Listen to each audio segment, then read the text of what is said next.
आज के टाइम में इंस्टाग्राम और यूट्यूब पे एक वर्ड बहुत कॉमन हो गया है, फैशन इन्फ्लुएंसर। हर दूसरा क्रिएटर आउटफिट रील्स बना रहा है, मिरर सेल्फीज डाल रहा है और कैप्शन में लिख रहा है कि स्टाइल्ड बाय मी। लेकिन यहाँ पे एक सिंपल सा सवाल उठता है जो बहुत कम लोग पूछते हैं।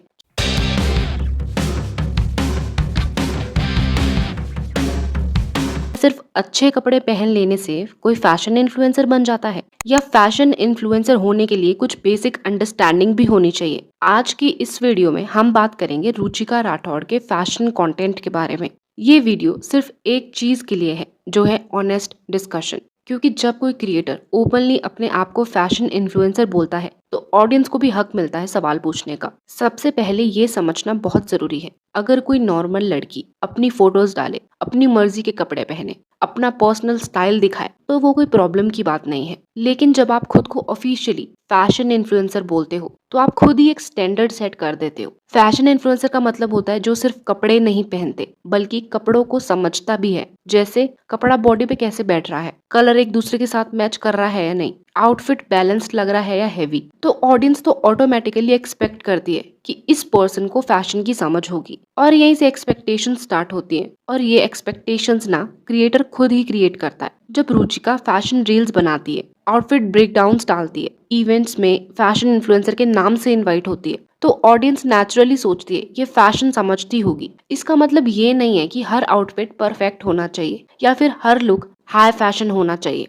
लेकिन ये जरूर है कि आउटफिट रैंडम नहीं लगना चाहिए या फिर स्टाइलिंग ऐसा ना हो कि प्लान्ड लग रही हो। लुक का एक क्लियर आइडिया हो, और इसी बात पे लोगों को डिस्कनेक्ट फील होता है। एक बहुत बेसिक सी चीज है प्रोपोर्शन। तो प्रोपोर्शन क्या है? इसका मतलब है कि कपड़ों का साइज और शेप बॉडी के साथ कैसे काम कर रहा है। फॉर एग्जाम्पल, अगर आपने टॉप बहुत लूज पहना है तो बॉटम फिटेड होना चाहिए।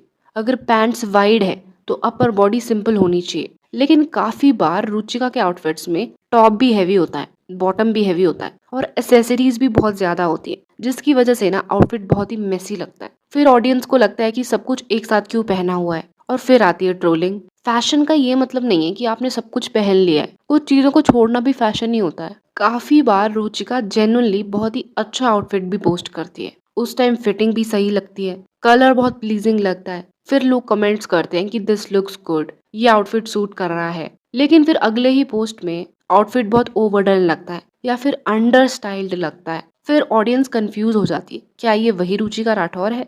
तो फैशन इन्फ्लुएंसर के लिए ना कंसिस्टेंसी बहुत जरूरी है, और कंसिस्टेंसी का मतलब सेम कपड़े नहीं होता। कंसिस्टेंसी का मतलब है सेम अंडरस्टैंडिंग हो कि आप क्या पहन रहे हो। और आज के इन्फ्लुएंसर वर्ल्ड की एक रियलिटी है पीआर कल्चर। ब्रांड्स भेजते हैं अलग अलग कलर्स, अलग अलग फिट्स, कभी कभी वियर्ड डिजाइन भी भेजते हैं। और इन्फ्लुएंसर्स के पास ना टाइम भी बहुत लिमिटेड रहता है। प्रॉब्लम यहाँ से शुरू होती है जब हर पीआर चीज को पोस्ट करना जरूरी हो जाता है और आउटफिट सिर्फ प्रोडक्ट दिखाने के लिए बनाया जाता है और स्टाइलिंग पे कॉम्प्रोमाइज हो जाता है। काफी व्यूअर्स को लगता है कि रुचिका का आउटफिट कभी कभी फैशन से ज्यादा एडवर्टीजमेंट लगता है, और जब ऑडियंस को ये फील आता है ना तो ट्रस्ट तो कम हो ही जाता है। ऑडियंस सिर्फ फैशन नहीं देखती है, ऑडियंस इंटेंट भी देखती है उसके पीछे का। और जब लुक बहुत ही नेचुरली स्टाइल लगता है और ऐसा लगता है कि बहुत ही सोच के बनाया गया है, तो ऑडियंस तो कनेक्ट करती है। लेकिन जब रुचिका कुछ इस तरह के लुक्स पोस्ट करती है जिसमें ऐसा लगता है कि सिर्फ पोस्ट करने के लिए डाला गया है या फिर सिर्फ ब्रांड का नाम दिखाना था,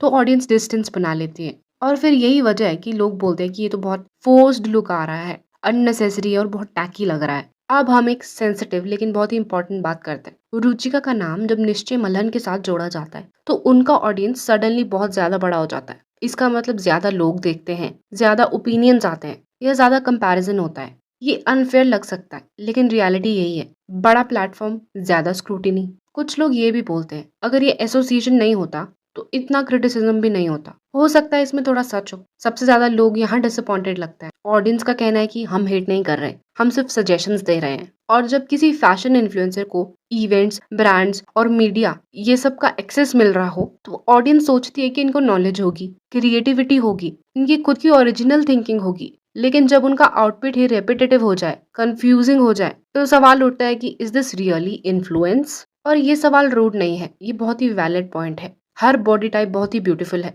लेकिन फैशन का रूल होता है कपड़े बॉडी के साथ काम करे। अगर फिट गलत हो तो आउटफिट अच्छा नहीं लगता, चाहे मॉडल कोई भी हो। और ऑडियंस का कहना है कि कभी कभी रुचिका बॉडी टाइप को इग्नोर करती है, कपड़े बॉडी के फेवर में नहीं लगते। और इसी वजह से लोग टैकी वर्ड यूज करते हैं। देखा जाए तो रुचिका कॉन्फिडेंट है, विजिबल है, मेहनत भी करती होगी, लेकिन फैशन इन्फ्लुएंसर होने के लिए सिर्फ कॉन्फिडेंस इनफ नहीं होता। फीडबैक लेना जरूरी होता है, कंसिस्टेंसी और बेसिक्स पे काम करना होता है। ऑडियंस कोई दुश्मन नहीं होती जब वो सवाल पूछती है, और क्रिटिसिज्म हमेशा हेट नहीं होता। So that's it for this video. If you liked it, don't forget to like and subscribe to the channel. See you in the next video.